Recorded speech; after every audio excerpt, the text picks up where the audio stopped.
Good evening, friends. It's the night before your test, and I know that many of you are, feeling a little bit nervous, a little bit uneasy about your exam tomorrow, and that's normal because you're only human.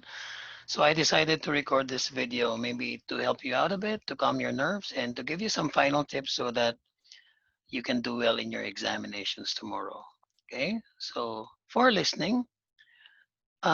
Before surrendering your bags to the invigilators, I want you to warm up and listen to maybe a listening drill or maybe even a song, songs by Adele or any of your favorite English singers, so that by the time that the listening test starts, your mind is already prepared. Another important tip is when the test starts, forget about everything, everything else. Just focus on what's in front of you.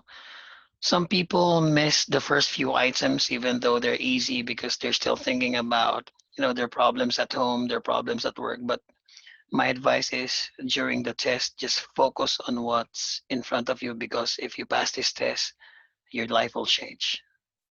For the reading test, remember the best techniques. Read the questions first, okay? And watch out for the common tricks employed in the IELTS reading test because we already know them. They're no secret, okay? Remember that the correct answer is always paraphrased. Also, there's a pattern as to how the answers come out.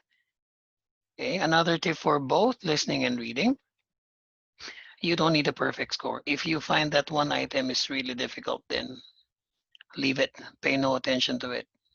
Okay, nobody's targeting a band score 9 in this test. Okay, so know your band score, know when to leave it and when to let it go, and know when to let it go, as as the song goes by Elsa in Frozen. Okay, for the writing test, for the GT test takers for task one. Okay, please stop focusing on using very difficult terminologies and focus on your message. Ask yourself, am I being clear with the way that I wrote my sentences? Okay, is my letter natural? You should be writing it to a real person and you should get the tone right. Yes, we taught you the techniques such as using the magic numbers 2, 3, 4 on your questionnaire, but in the end, it's the realism. Okay, it's the quality of your letter that will matter. So, will another person understand what I'm trying to say? Maybe you're just trying to complicate things too much. My advice, keep it simple, keep it clear. Remember, writing task one is only 33% of your score. For the academic test takers, don't be so obsessive compulsive about the first writing task. Again, it's only 33% of your score. Just focus on writing 3 paragraphs, reaching 150 words, and get the overview right. Get it right. Okay. Having all the parts there, intro, body. Okay. Of course, the overview. Okay. Will help you get a minimum of 6. If you do that, even if you have some, if you say some wrong things, if you make mistakes with your vocabulary or grammar, then you will still get a minimum of 6. Most of you are just targeting 6.5, right? Okay, to get a 6.5, you only need a 6.5 in writing task 2, and it's okay to get 6 in writing task 1 because task 2 is 67% of your score. For writing task 2, I've noticed that a lot of people are in a hurry to get started. My advice is please take 5 minutes to just really make sure that you understand the task. Okay, and that you plan the task. Sometimes it can be frustrating for me because we keep on telling people that planning and outlining is important, but then when they practice or when they take the actual exam, people seem to forget it. Okay. For instance,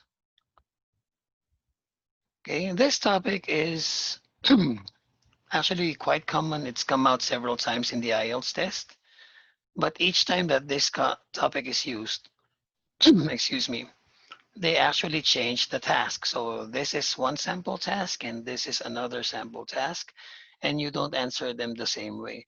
Make sure that you know how to structure this and make sure that you choose your arguments. Okay, as a bonus, you can go to my Facebook page and I'll be posting a sample answer for this one as a bonus for you. Maybe you can read it and put yourself to sleep. Okay. Finally, for speaking, best tips, don't be afraid of the examiner. Okay. Remember, you're the customer, you're paying for that, and the examiners are actually quite, they're really professional because it's so difficult to become an examiner. You can trust that they know how to do their jobs. Okay. Don't be intimidated by how they look, by how they speak. Just focus on making sure that you understand what they're asking. If you don't understand, you ask. That's not a problem. Asking is still speaking. Okay. And then when you answer, make sure that you answer in the clearest way possible. Make sure that you extend and explain your answers. Here's one easy way to do that. You mention names, you mention details. Instead of just talking about your friend, mention your friend's name. Instead of saying, I work in a hospital, maybe you can mention the name of the hospital. Remember, it's a speaking test, so you need to speak. That's it for me, guys. And please sleep early tonight. Set your alarms, and then place your phone in the farthest corner of the room, and then don't play with it. Okay, and you will fall asleep in no time at all. I pray that you pass your test tomorrow. And remember, your achievement is our achievement. We hope that 100% of you will pass the exam tomorrow. Good luck. We are praying for you. See you tomorrow.